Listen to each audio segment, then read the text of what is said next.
সে কখন থেকে দেখছি বুড়িতে হাত বোলাচ্ছ।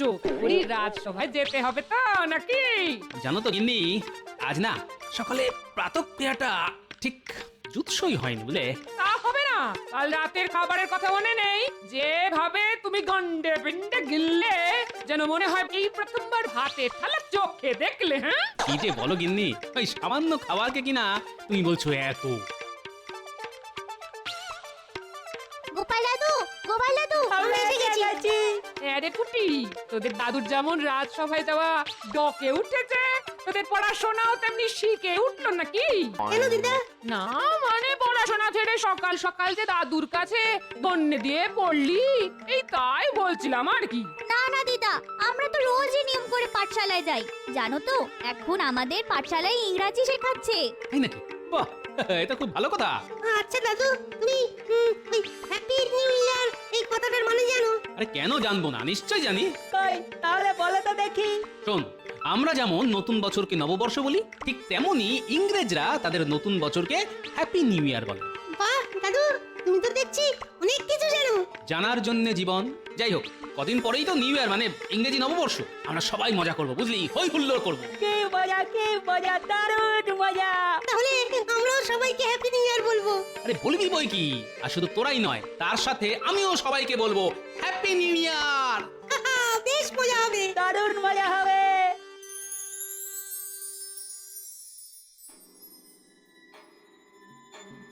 এ কি মহারাজ, আজ যে আপনাকে বড় চিন্তিত দেখাচ্ছে। হ্যাঁ মন্ত্রী, তুমি ঠিকই ধরেছো। আমি খুবই চিন্তিত এই চিঠিটা নিয়ে। কেন মহারাজ, কি লেখা আছে এই চিঠিতে, আর কেই বা পাঠিয়েছে এই চিঠি? এই চিঠি পাঠিয়েছেন স্বয়ং ইংরেজ বড়লাট। তিনি এই চিঠিতে লিখে পাঠিয়েছেন যে তাদের এই নতুন বছরে তার একমাত্র কন্যা নাকি এই রাজ্যে ঘুরতে আসার ইচ্ছে প্রকাশ করেছেন। এ তো খুব ভালো কথা মহারাজ। তা কবে আসছেন এই মেম? আগামীকাল। কিন্তু কিন্তু কিন্তু কি মহারাজ? রাজকোষের অবস্থা তো খুব ভালো নয় মন্ত্রী। তার উপর নবাব যে এই বছরে দ্বিগুণ খাজনা চেয়ে বসে আছেন। এখন তুমিই বলো, যদি এই ইংরেজ মেম সাহেবের তদবির ঠিকঠাক করতে না পারি, তাহলে তো ইংরেজ বড়লাট আমার গর্দান নেবেন। মহারাজ, যদি কিছু মনে না করেন, তাহলে আমার মাথায় একটা দারুণ বুদ্ধি এসেছে। তা এতক্ষণ বলনি কেন মন্ত্রী? তাড়াতাড়ি বলো। হ্যাঁ মহারাজ, আপনার যে বিষ পুকুরটা আছে না, সেটা আপনি রাজা কৃষ্ণচন্দ্রকে বেচে দিন। তুমি কি বলছো মন্ত্রী? তুমি তো খুব ভালো করেই জানো যে ওই বিষ পুকুর এক অভিশপ্ত পুকুর। যেখানে একবার কেউ পা দেয়, সে তো আর ফিরে আসে না। সেই জন্যই তো বলছি মহারাজ, আপনি একবার ঠান্ডা মাথায় ভেবে দেখুন। ওই পুকুর তো আপনার এমনিতেই অব্যবহারযোগ্য। যদি ওই পুকুরটা আপনি একেবারে বেচে দিতে পারেন, তাহলে একদিকে যেমন আপনার অর্থ সংকট কমবে, ঠিক তেমন অন্যদিকে এই ইংরেজ মেমের অতিথি আপ্যায়নের খরচও খুব সহজেই আপনি জোগাড় করে উঠতে পারবেন। এটা কিন্তু মন্দ বলনি। কিন্তু মন্ত্রী, যদি কৃষ্ণচন্দ্র কোনোভাবে বিষ পুকুরের আসল রহস্যের কথা জেনে যায়? আমরা জানালে তবে তো জানবে মহারাজ। হ্যাঁ, তাহলে আজই আমি আমার প্রস্তাবটা চিঠিতে কৃষ্ণচন্দ্রকে জানিয়ে দিই। প্রণাম মহারাজ। খাম্বাজরাজ আপনার জন্য এই বিশেষ পত্রটি পাঠিয়েছেন। তাই বুঝি? কই কই দাও দেখি। তাহলে মহারাজ, এবার আমাকে আজ্ঞা দিন। হ্যাঁ হ্যাঁ, এসো এসো। মন্ত্রী, আম্বাজরাজ লিখেছেন যে তার একটা পুকুর তিনি আমায় নাকি 117টি মোহরের বিনিময়ে বিক্রি করতে চান। বাহ, এ তো খুব ভালো কথা মহারাজ। এত কম মোহরের বিনিময়ে আপনি এত বড় একটা পুকুর পাচ্ছেন। নিয়ে নিন মহারাজ, আজই নিয়ে নিন। কিন্তু মহারাজ, আমার কাছে প্রশ্ন হচ্ছে যে খাম্বাজরাজ কেন আপনাকে এত কম মোহরের বিনিময়ে এই পুকুরটি বিক্রি করছেন? ঠিক বলেছ গোপাল, এটা তো ভেবে দেখিনি। এই যে গোপাল, তুমি কি একটু চুপ করবে? মহারাজ, ছাড়ুন তো গোপালের কথা। আপনি এটা কেন ভাবছেন না যে জলের দরে একটা আস্ত পুকুর পেতে চলেছেন? আর মহারাজ, আর এটাই হবে ইংরাজি নববর্ষের আপনার তরফ থেকে রানীমাকে একটা ছোট্ট উপহার। কি কেমন হবে বলুন তো ব্যাপারটা? হ্যাঁ হ্যাঁ মন্ত্রী, কথাটা তো তুমিও খুব একটা খারাপ বলছো না। না না গোপাল, আমি ঠিক করেছি যে আমি পুকুরটা কিনবো। কিন্তু মহারাজ, কোনো কিন্তু নয় গোপাল। এই নাও মন্ত্রী, 117টা মোহর। এটা নিয়ে তুমি সোজা যাও খাম্বাজরাজের কাছে, আর বলবি যে আগামীকালই আমি আর গোপাল যাচ্ছি ওই পুকুর পরিদর্শনে। যথাজ্ঞা মহারাজ, এই আমি এক্ষুনি বেরোলাম। ভালোই হলো, এই সুযোগে আমিও এখান থেকে 5টা মোহর গেরিয়ে নেব, আর মহারাজ একটিও পাবেন না। না, আমার মন বলছে যে মহারাজ নিশ্চয়ই কোনো একটা জালে জড়াতে চলেছেন। ঠিক আছে, আগে তো যাই, তারপর না হয় দেখবো যে কত জালে কত মাছ। প্রণাম নেবেন খাম্বাজ রাজ। আরে কৃষ্ণচন্দ্রের মন্ত্রী যে, এসো এসো। মহারাজ কৃষ্ণচন্দ্র আপনার কথায় রাজি হয়ে এই 117টি মোহর পাঠিয়েছেন। এই নিন, ধরুন। বাহ বাহ, আরে এই যে মন্ত্রী ওই রকম ভাবে দাঁড়িয়ে থাকলে হবে? আরে ওর হাত থেকে ওই মোহরের থলিটা নাও। এই নিন মহারাজ। তাহলে মহারাজ, থলির মোহরগুলো একবার গুনে নি। না না মন্ত্রী, তার কোনো দরকার নেই, আমার কৃষ্ণচন্দ্রের ওপর পুরো বিশ্বাস আছে। আচ্ছা কৃষ্ণনগর মন্ত্রী, তোমাদের মহারাজ কৃষ্ণচন্দ্র এইখানে আসছেন কবে? আগে আগামীকাল। আগামীকাল গোপালকে সঙ্গে নিয়ে আসছেন আপনার ওই পুকুর পরিদর্শনে। তাহলে মহারাজ, এবার কি আমি পুকুরের দলিলটা সঙ্গে নিয়ে যেতে পারি? অবশ্যই, এই নাও ধরো। তাহলে মহারাজ, এবার আমায় আজ্ঞা দিন।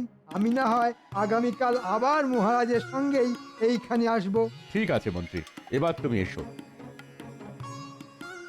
তাহলে আর কি মহারাজ, এবার নিশ্চয়ই আপনার আর ইংরেজ অতিথি আপ্যায়নের জন্য কোনো অর্থের অসুবিধা হবে না, হ্যাঁ কি বলেন?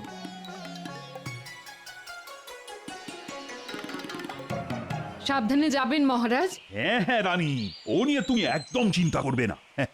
আমার সঙ্গে মন্ত্রী আর গোপাল তো আছেই। মহারাজ এবার চলুন, অনেক দেরি হলো যে। হ্যাঁ হ্যাঁ, গোপাল চলো চলো চলো।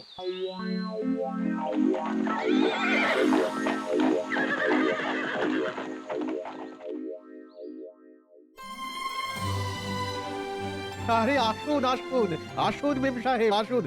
আমার কি সৌভাগ্য, স্বয়ং বড়লাট সাহেবের মেয়ে আমার রাজ্যে ঘুরতে এসেছেন। ইয়েস খাম্বা রাজা, আসলে আমার ফাদার আমার বাবা ঠিক করেছিলেন যে তিনি আমাদের নিয়ে এই নিউ ইয়ারে আপনার এই রাজ্যে সেলিব্রেট করতে আসবেন, বাট তিনি একটা ইম্পর্টেন্ট কাজে ফেসে যাওয়ার জন্য এখানে আসতে পারিলেন না।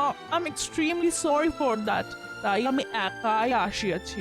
বাহ বাহ, এ তো খুব ভালো কথা। মহারাজ, শুধু কথাই বলবেন, মানে এবার অতিথিদের ভিতরে নিয়ে যাওয়ার ব্যবস্থা করুন। হ্যাঁ হ্যাঁ হ্যাঁ মন্ত্রী, আহা আমি তো ভুলেই গিয়েছিলাম।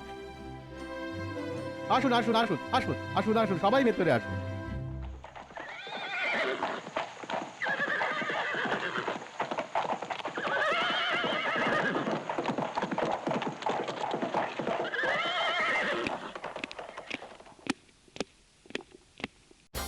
মহারাজ, কৃষ্ণনগর থেকে স্বয়ং মহারাজ কৃষ্ণচন্দ্র তার মন্ত্রী এবং গোপালকে সঙ্গে নিয়ে এসেছেন।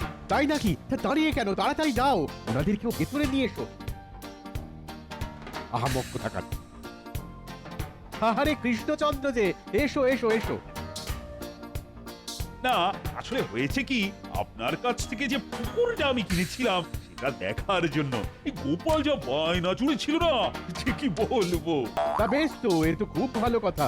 কিন্তু কৃষ্ণচন্দ্র, ওই পুকুরটা যে এই মুহূর্তে আমি তোমায় দেখাতে পারবো না। কেন দেখানো যাবে না কেন?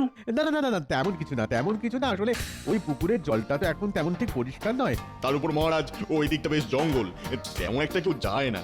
তাই বলছিলাম কি যে না না না না, আমরা যখন ঠিক করেই এসেছি দেখবো, তখন একবার অন্তত দেখেই যাব। কি হলো, খাম্বাজরাজ ওই পুকুরটা দেখাতে চাইছেন না কেন? না, কিছু তো নিশ্চয়ই একটা গন্ডগোল আছে।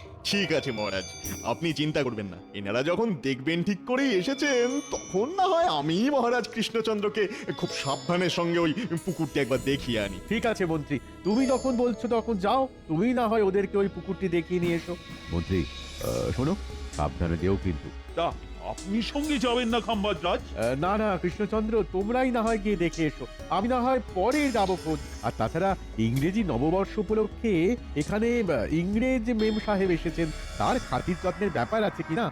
আচ্ছা খাম্বাজ রাজ, আচ্ছা তাহলে এবার আমরা আসি।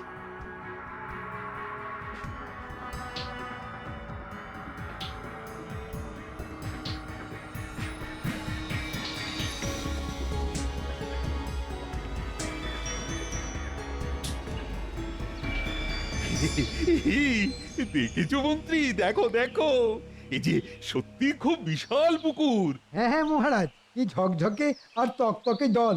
উফ, দেখেই যেন জল পিপাসা পেয়ে গেল।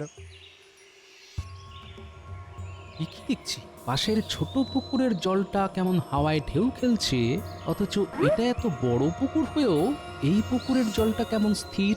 না, ব্যাপারটা তো কিরকম সন্দেহজনক মনে হচ্ছে। এ কি গোপাল, তুমি আবার চুপ কেন? তুমি কি এই পুকুর দেখে খুশি হওনি? না না মহারাজ, এমন কেন বলছেন? আপনার খুশিতেই তো আমার খুশি।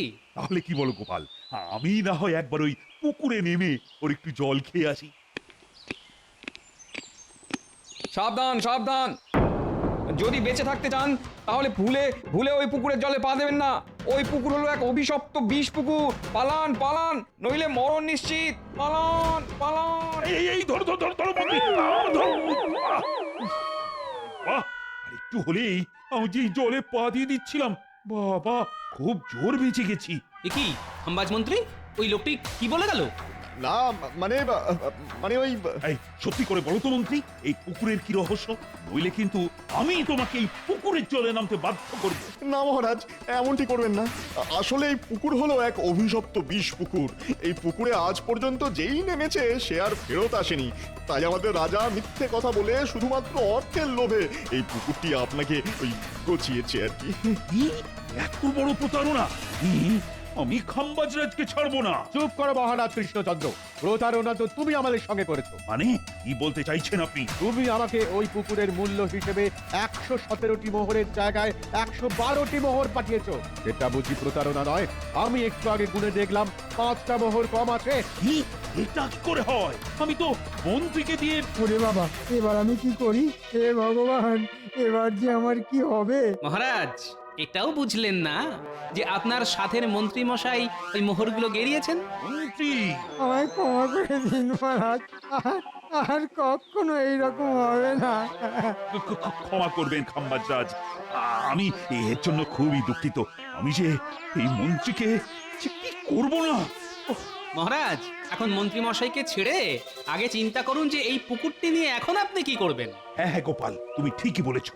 আরে আমার সাধের এতগুলো মোহর। আর হ্যাঁ মন্ত্রী, তুমি কিন্তু এটা ভুলেও ভাববে না যে আমি তোমাকে ছেড়ে দিলাম।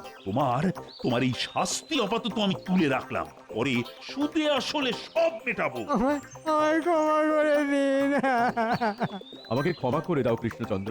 আমি মানছি যে আমিও তোমাকে ঠকিয়েছি, কিন্তু বিশ্বাস করো, সত্যি বিশ্বাস করো, আমার কাছে এটা করা ছাড়া আর কোনো উপায় ছিল না গো। না না না, এতে ক্ষমার আবার কি আছে? মহারাজ, ও যে দেখুন দেখুন দেখুন, ওই যে দূরে দূরে এক বটবৃক্ষের তলায় এক গুরুদেবকে ধ্যান করতে দেখা যাচ্ছে না? তুমি ঠিকই দেখেছো গোপাল, এই গুরুদেবকে আমি আমার জন্ম হওয়ার পর থেকেই ওই একই জায়গায় দেখে আসছি। উনি না কখনো চোখ খোলেন, না কারুর সাথে কথা বলেন। তাই নাকি? তাহলে তো অবশ্যই একবার এই গুরুদেবের দর্শন করা উচিত, কি বলেন মহারাজ? হ্যাঁ হ্যাঁ গোপাল, নিশ্চয়, চলো চলো তো যাই।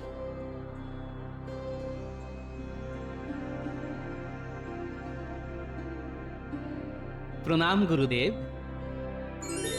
কি আশ্চর্য! এসো গোপাল, আমি জানতাম যে একদিন তুমি ঠিকই আসবে আমার কাছে। এ কি গুরুদেব, আপনি আমার নাম জানলেন কিভাবে? আমি সব জানি গোপাল, কিন্তু এও জানি যে তুমি এখানে কেন এসেছো। আমি তোমারই মতো একজন পুণ্যাত্মার সন্ধানে ছিলাম, আর তুমি হলে সেই পুণ্যাত্মা, আর তাই তুমি আমার ধ্যান ভেঙেছো। তাহলে গুরুদেব, আপনি যখন সবই জানেন, তখন না হয় আপনি এই বিষ পুকুরের হাত থেকে কিভাবে রেহাই পাওয়া যায় তার একটা উপায় বলে দিন। শোনো গোপাল, সেই উপায়ই তো তোমাকে খুঁজে বার করতে হবে। এই নাও, এটা ধরো। এটা নিয়ে কি করব গুরুদেব? একমাত্র এই তীর দিয়েই তুমি ওই জল রাক্ষসকে মারতে পারবে। আর একটা কথা সব সময় মনে রেখো, জলে থাকা অবস্থায় জল রাক্ষসকে কিন্তু তুমি বধ করতে পারবে না। ধন্যবাদ গুরুদেব। এবার আমি চলি গোপাল, আমার কাজ শেষ। আশীর্বাদ করি তুমি যেন জয়ী হও। What happened? আমি রাজে ঘুরিতে এসে এইসব কি দেখে দিচ্ছি? কোথায় প্রোগ্রাম হবে, সেলিব্রেট হবে? কিছু মনে করবেন না মেম সাহেব, আমি আপনাকে সব কথা খুলে বলছি। আসলে হয়েছে কি, এই পুকুরে এক বিশাল মৎস্যরূপী জল রাক্ষস আছে। যদিও তাকে এখনো কেউ তেমন ভাবে দেখেনি, তবে লোকে নাকি বলে যে এই পুকুরের জলে যদি কেউ নামে তাহলে সে আর ফেরত আসে না। ও মাই গড, হোয়াট হ্যাপেন্ড? কি বলিতেছেন আপনি? ঠিকই বলছি মেম সাহেব, আর এই কথাটাই আমি মহারাজ কৃষ্ণচন্দ্রের কাছ থেকে লুকিয়েছিলাম, আর তাকে ঠকিয়ে এই পুকুরটা আমিই বিক্রি করেছিলাম। আমায় ক্ষমা করো কৃষ্ণচন্দ্র, আসলে আমার না কোনো উপায় ছিল না। কাঁদবেন না খাম্বাজাজ, কাঁদবেন না। আমি সব বুঝেছি। আমিও আপনার জায়গায় থাকলে হয়তো ঠিক এটাই করতাম। যাক বাবা, এই জল রাক্ষসের জন্য আমি এই যাত্রায় বেঁচে গেলাম। কিন্তু মহারাজ, এখন চিন্তার বিষয় হলো যে এই জল রাক্ষসকে কিভাবে ধরা যায়। মহারাজ, আমার মাথায় একটা দারুণ বুদ্ধি এসেছে। তাই নাকি গোপাল? তো বলো বলো, কি সেই বুদ্ধি? তবে শুনুন মহারাজ, আর আপনিও শুনুন খাম্বাজরাজ, আপনাকে ছিপ দিয়ে মাছ ধরতে পারে এমন বেশ কিছু দক্ষ লোক জোগাড় করতে হবে। তাদের দিয়ে কি হবে গোপাল? দেখুন মহারাজ, আমরা সেই মৎস্য শিকারীদের ছিপ দিয়ে এই পুকুরের ধারে বসিয়ে দেব সেই মৎস্যরূপী জল রাক্ষসকে ধরার জন্য। দেখেছেন মহারাজ, গোপালের কত বুদ্ধি! উনি নাকি ছিপ দিয়ে মৎস্যরূপী জল রাক্ষসকে ধরবেন। তাহলেই হয়েছে। দেখো মন্ত্রী, তুমি কি এইবার মানে মানে চুপ করবে? বলে কিন্তু আমি এখনই তোমাকে এই ছিপের বড়শিতে গেঁথে ওই পুকুরের তলে ফেলে দেবো। না না, ঠিক আছে ঠিক আছে, এই আমি চুপ করলাম। ঠিক আছে গোপাল, আমি এক্ষুনি সব ব্যবস্থা করে ফেলছি।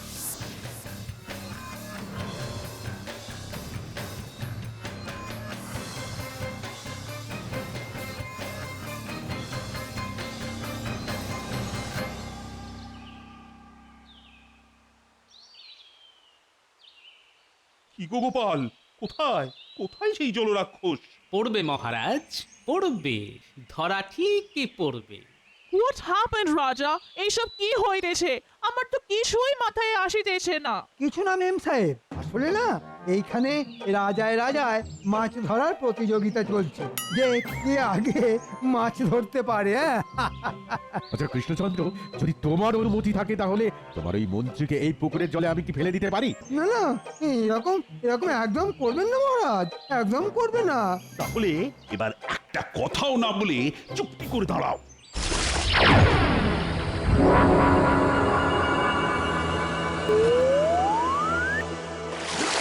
পালাও পালাও, ওরে বাবা রে, পালাও! গোপাল, এবার কি হবে? ভয় পাবেন না খাম্বাজরাজ, আমার মাথায় আরেকটা নতুন বুদ্ধি এসেছে। সেটা কি গোপাল? কি আবার? ওই মানে মানে কৃষ্ণনগরে ফিরে যাওয়া আবার কি? মন্ত্রী, চুপ করবে তুমি, বুঝলে কিন্তু এবার আমি সত্যি সত্যি এই পুকুরের চলে তোমায় চোবাবো। না না মহারাজ, ঠিক আছে ঠিক আছে। আমার মনে হয় গোপাল, এত সহজে আমরা এই জল রাক্ষসকে ধরতে পারবো না। আমি এখনো বলছি মহারাজ, এই কাজ না এইসব গোপাল নেপালের কর্ম নয়। এই কাজ যদি আমি পেতাম না, তাহলে দেখতেন যে এতক্ষণে এই জল রাক্ষস আপনার পায়ের কাছে পড়ে মাছের মতো খাবি খাচ্ছে। এবার দেখছি এই জলরাক্ষসের আগে এই মন্ত্রীকেই একটা উপযুক্ত শাস্তি দিতে হবে, নইলে নইলে এর পটর পটর আর বন্ধ হবে না। পেয়েছি মহারাজ, পেয়েছি, উপায় পেয়েছি। পেয়েছো? তা কি পেয়েছো গোপাল? মন্ত্রীর মুখ বন্ধ করার উপায়? হ্যাঁ মহারাজ, এমন উপায় পেয়েছি যে মন্ত্রীর মুখও বন্ধ হবে আর এই জল রাক্ষসও মরবে। তাই নাকি? তা কি সেই বুদ্ধি? তবে দেখো গোপাল, তোমার বুদ্ধি কিন্তু আগের বারই খাটেনি। আপনি কোনো চিন্তা করবেন না মহারাজ, শুধু দেখে যান এবার এই গোপাল কি করে।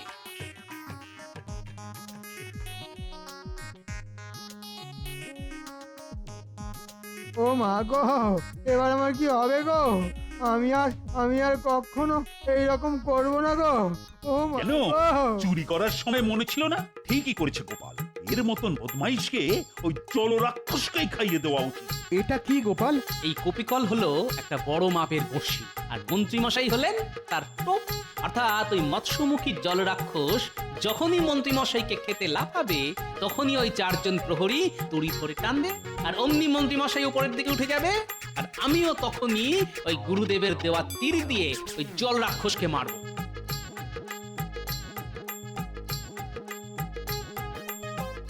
কি তাহলে তোমাদের কি করতে হবে সব বুঝেছো তো? হ্যাঁ হ্যাঁ গোপাল দাদা। তাহলে তোমরা শুধু আমার দিকে লক্ষ্য রেখো, যেই আমি চোখ মারবো আর অমনি তোমরা দড়ি ধরে টান মেরো, ঠিক আছে? ঠিক আছে। রেখো গোপাল, যেন ফসকে না যায়, কারণ যদি তুমি একবার ফসকাও তাহলে কিন্তু মন্ত্রীও চিরকালের জন্য